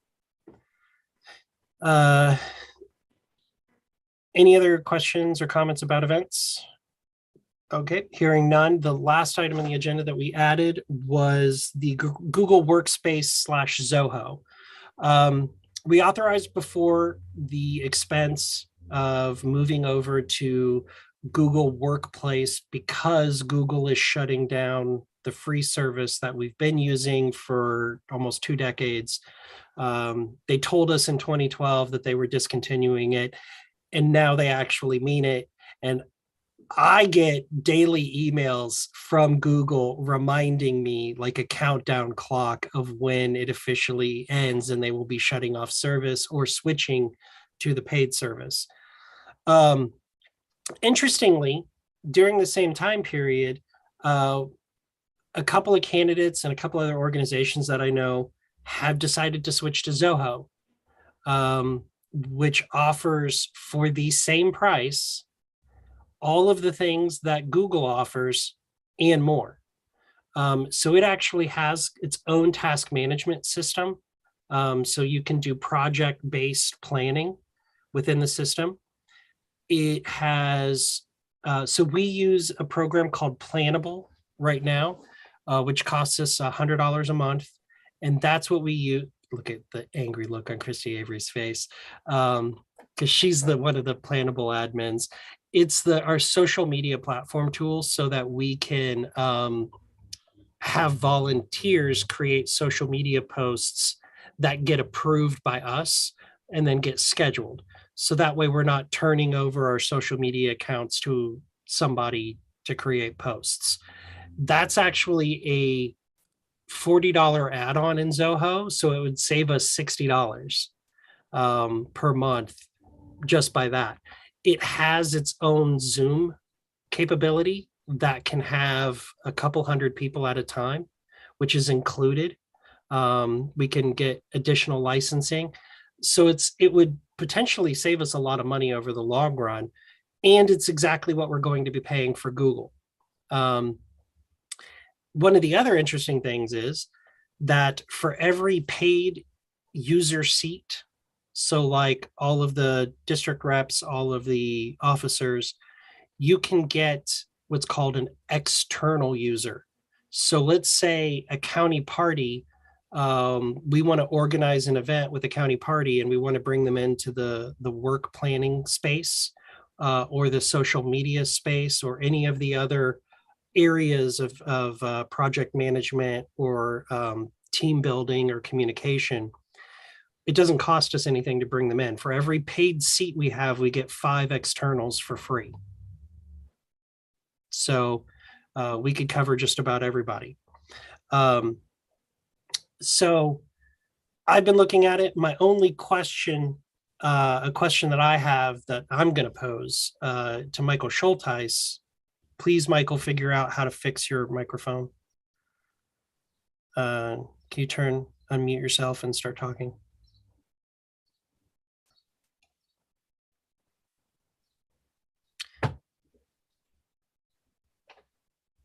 Michael Schulteis. Can you hear me? Yes. Do you know from our Gmail accounts, can we export our email and import it into the Zoho or your webmail email system? That should be possible. There may be a way to export directly from Google, or worst case, we could set up email clients and do a transfer via POP or IMAP or however.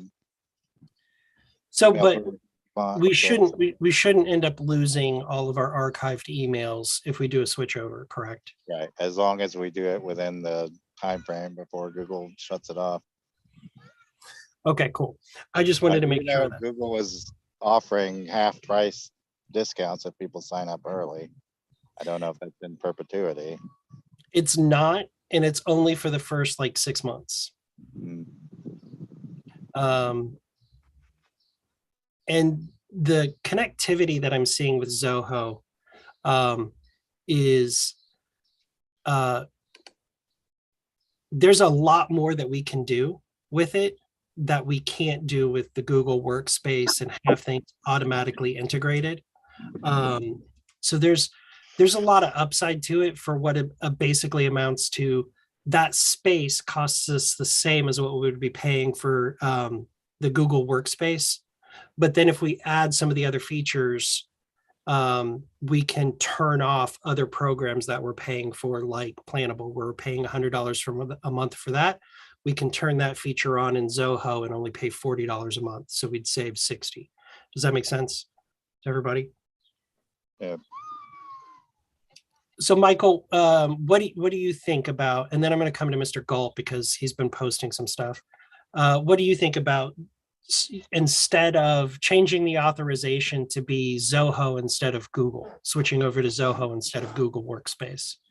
What do you think? I've used Zoho for accounting stuff in the past. I have no experience for their email, but I do know Garrett Gosbach is working on setting that up for the malware campaign. So in the next few days, I should have some experience with Zoho email. So I would be able to answer that more fully. But since it is a similar cost and it does have a lot more features, I would be fine with moving to Zoho, assuming that our email reception would be the same. I'm not sure how they rate as an email provider.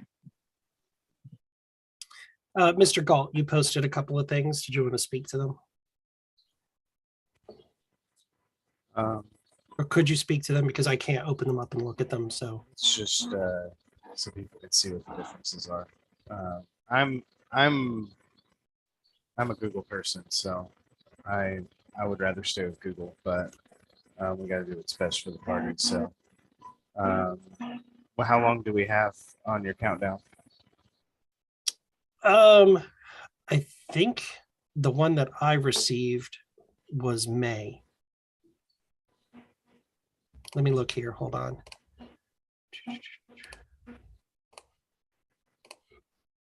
Just wondering if it would be before our next meeting. We have to have this before our next meeting, or decide that. Let me look here.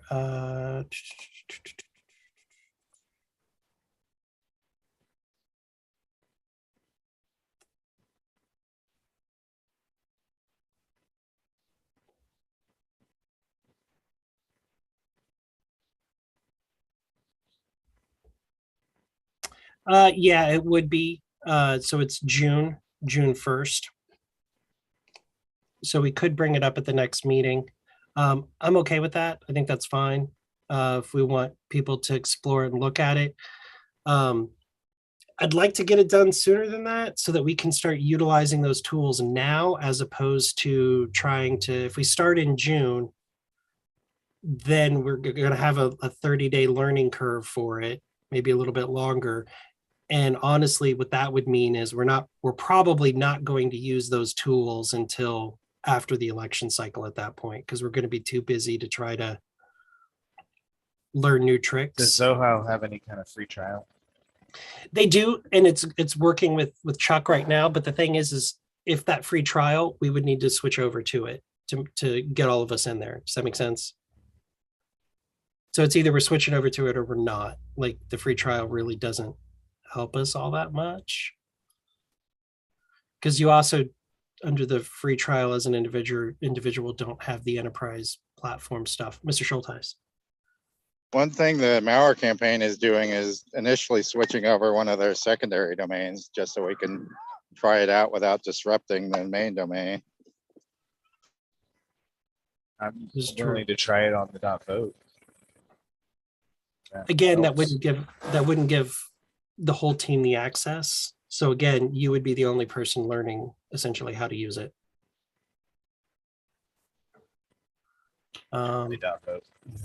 But I'm willing to, if people want to wait.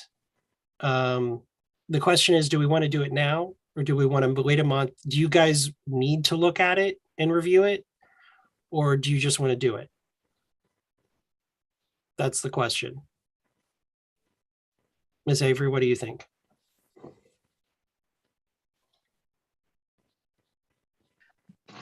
It's not a lot of information. It sounds good, and if it works, it would be awesome. I mean, how much are we using the plannable right now anyways? For $100 a month. We're not we're- getting that much use out of it. We're not. We're honestly not getting. We were when we had Ken Fitzlaff was doing social media posts for us, but that stopped, and so. But we do need to get somebody on board doing that again. Absolutely. I mean, I'm open to trying this. I mean, it'd be nice to do some research into it, but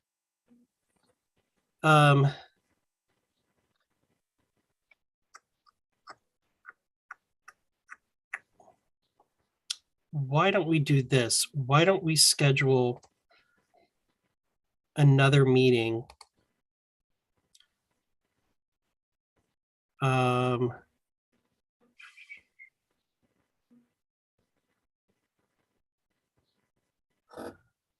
Our next board meeting is May 21st.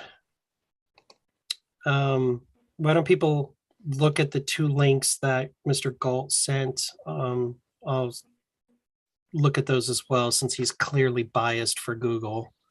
So I'll review those, get some additional information. Why don't we put a meeting on the books for April 30th? That gives us a week. Is that enough time, Miss Avery, do you think?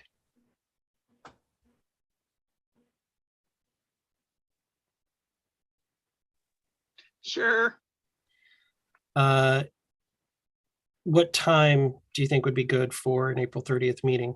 Do we want to do it in the morning, like let's say 11 a.m.?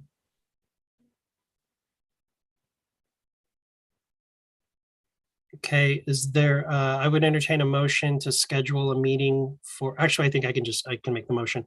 I move to schedule a meeting for the State Central Committee to review for the purposes of selecting either Zoho or Google Workplace as our email and connectivity provider. The meeting will be scheduled for April 30th at 11 a.m. Eastern Time to be conducted remotely. Is there a second?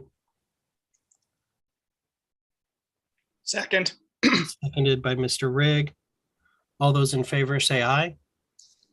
Aye. Aye. Aye. Aye. All those opposed say nay. Nay.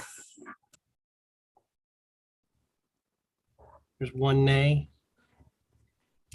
So the ayes have it. So that meeting will be scheduled April 30th, 11 a.m.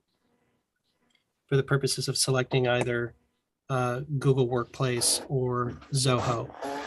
And I'll send you guys some email. I will include Galt's pro Google information, but I'll send you guys some information as well. I might have Garrick come on into that meeting as well to talk about his experience with Zoho.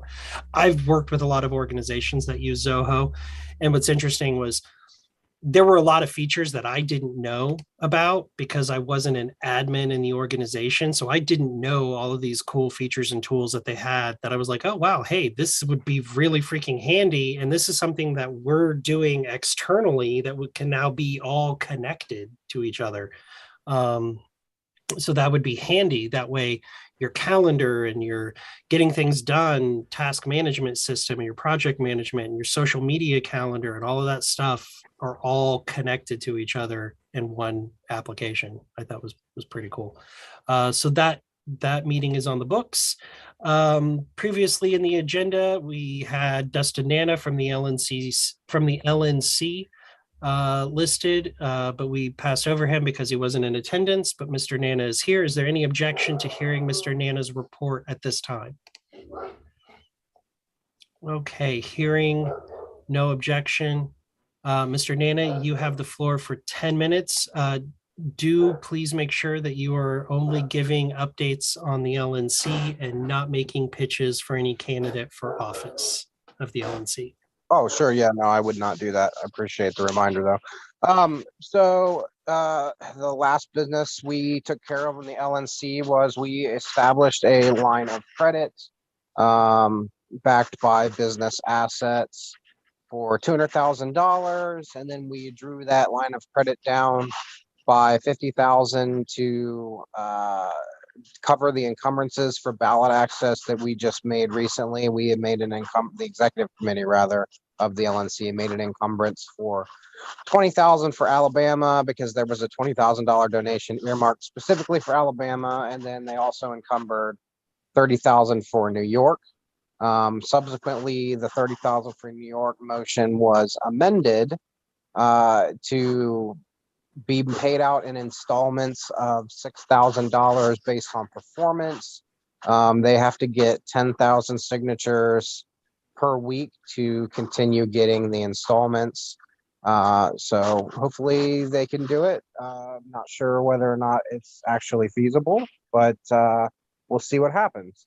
We're pulling for them. So, and then also we drew the credit line down by 30,000 for the Frontier project.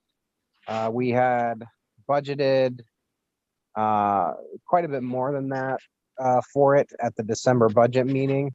And the board decided to give at least 30,000 of that to them, which we were told would be able to fund them for at least the next few months until convention bills are paid, and the next LNC can then decide whether they want to continue to disperse funds for that project or to cease funding it, depending on where we are financially. So that's the most recent major thing we've done. I'm not sure how close you guys follow the list, depending on whether or not you're masochists, probably not very closely at all, and I would not blame you. So usually when I give these reports, what I like to do is just ask for questions, because that's easier than me just trying to like go back in time and think of everything we did. So if anybody has any comments, questions, or concerns, I'd be happy to field them. I will say that I was on the line with Mr. Nana through our chair chat with all the state chairs for our region, discussing the motion. He did a good job representing our requests and amendments and motions. There were a lot of problems with that particular action that the LNC was trying to take.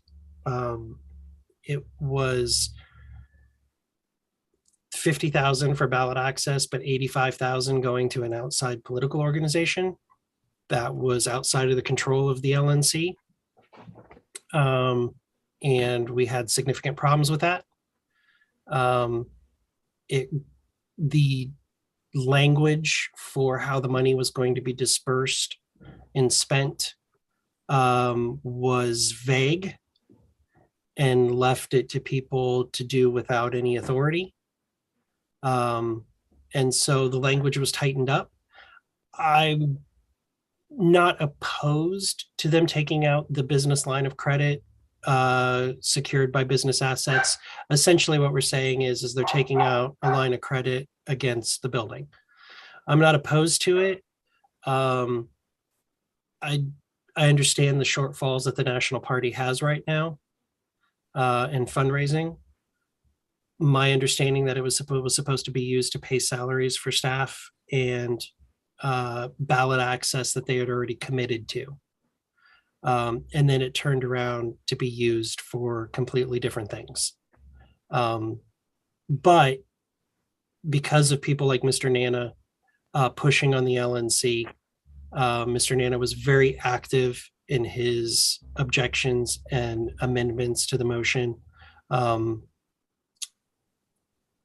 The credit line was still taken, but it is a lot cleaner now as to exactly what that money is going to, who's authorized to spend it, and now it can be accountably tracked. So I want to thank Mr. Nana for communicating with us during that period. I actually had forgotten that the meeting was scheduled, And he messaged us and said, hey, if you're available, I need your input for this meeting.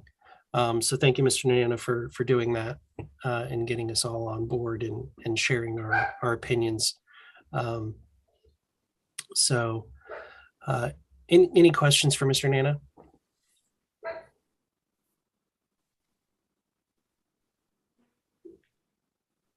Okay, hearing no questions. Mr. Nana, do you have any closing statement that you'd like to make? No, I appreciate the time. And if anybody ever does come up with a question or just wants to holler at me, my email box is always open, dustin.nana@lp.org. Or you can call me or shoot me a text. My phone number is 740-816-9805. It's a pleasure serving you guys. I appreciate it. All right, thank you, Mr. Nana. Next on the agenda, we have announcements for 5 minutes. Are there any announcements from anyone? I have one. The Libertarian Party of DeKalb County will be having our first ever business meeting. It'll be on Wednesday night, May 4th, at Man Anthony's Tap Room in Auburn, 6:30 p.m. Anyone who wants to come is more than welcome to attend. And since it is May 4th, we'll probably be talking about Star Wars. I might even do my legendary imitation of Darth Vader breathing.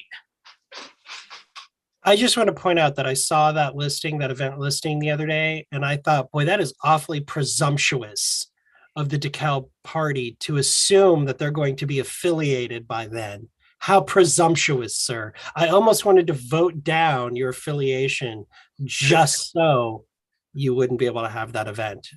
No, just kidding. Congratulations. Good job. Glad you're hitting the ball running or hitting the road running or whatever sports metaphor thing. Any other announcements?